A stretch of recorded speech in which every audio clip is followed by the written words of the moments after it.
Ako po ay nabinyagan sa simbahan ng Katoliko po. At nung naging 8 years old po ako, kami po ay na-convert sa tinatawag po nilang born again sa samahan po ng Jesus is Lord Fellowship na mas kilala po sa JIL po. Na-convert po kasi kami dahil po sa aking lola na mauna pong na-convert po yon, tapos kinuha po niya sinama po niya kanyang mga anak, nakasama po kaming mga apo. Sa 8 years old po, yun po yung medyo meron na kaming kaalaman. Naaalala na po namin yung mga worship service na ginagawa po namin ng Sunday at midweek, hanggang po sa unti-unti po na nakakasama kami ng magulang namin. Doon na din po kasi po ako nagdalaga. Na ayun, na isasama po kami sa mga Bible studies, hanggang sa doon po ako ay nag-training para po makapagturo po kami sa mga midweek service or Bible studies po sa mga bahay-bahay. Nabautismuhan po ako sa born again churches, pero hindi po sa JIL.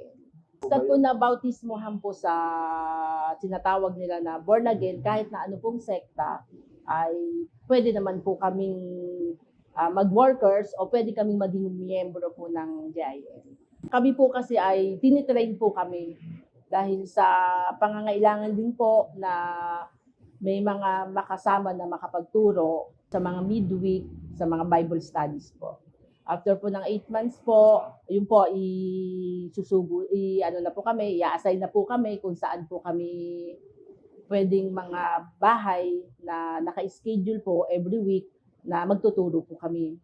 Matagal din po ako nakapagturo, kung ano din po ay siguro po ay nasa 10 years din po ako. Nakakapagturo kami sa mga midweek or ang tinatawag po pa ay Bible studies sa mga bahay-bahay. Meron din po kami sa mga open area po, sa mga open court. Ang ginagawa po namin, kung ano po yung season ngayon, halimbawa kung Christmas season po, ang ginagawa po namin ay nandun po kami sa lugar na yun para po ituturo naman po namin kung ano po yung sinatawag na, kung ano po yung bakit may Christmas po ang mga Katoliko at ang mga born again. Inaakala ko po noong panahon kong yun ay tama po ang itinuturo ko po. Nung bago pa rin naman po ako magturo sa JIL, sumubok na rin po akong pumunta po sa mga pagsamba po ng Iglesia ni Cristo. May mga kakilala po ako na naisasama po ako ilang beses na rin po, kung hindi po 2 ay 3 beses. Pag nalalaman po ng magulang ko po, ay sasabihin po sa akin ng aking nanay na, bakit ka pumupunta dyan? Bakit ka nagsisimba dyan? May sariling Biblia yan.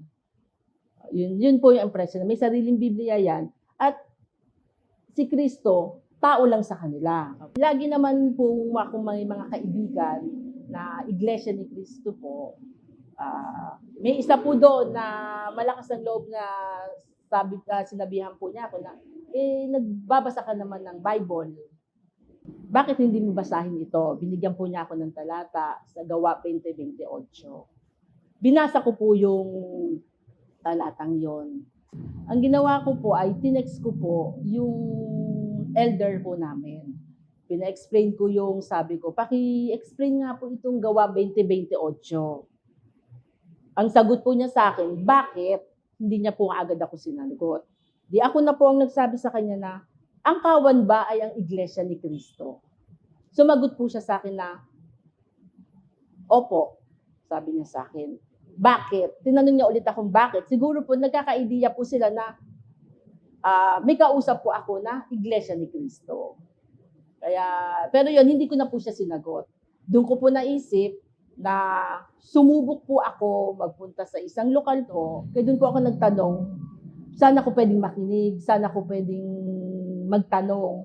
Kaya nga po sinabi sa amin na ng destinado po ng lokal, ng F. Manalo, na sige ganito, may schedule tayo dito ng pwede kayong makinig o pwede kayong magsiyasat ng mga salita ng Diyos.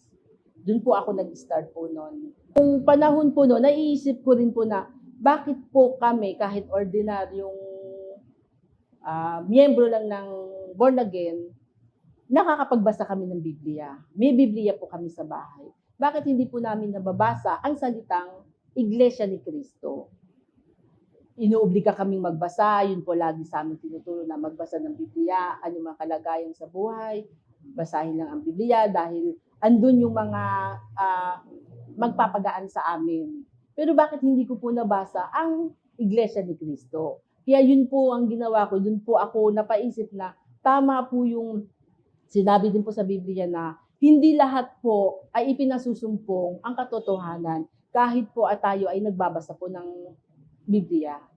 Ang inakala ko po kasi noon, may sariling Biblia po ang Iglesia ni Cristo. Kaya nasusulat doon ang nabanggit po ang Iglesia ni Cristo. Pero habang ako po ay sumasamba, sumasama sa pagsamba at nakikinig ng sisiyasat, doon ko po nakita na ang mga Biblia ngayon ay may iba't ibang salin lang po.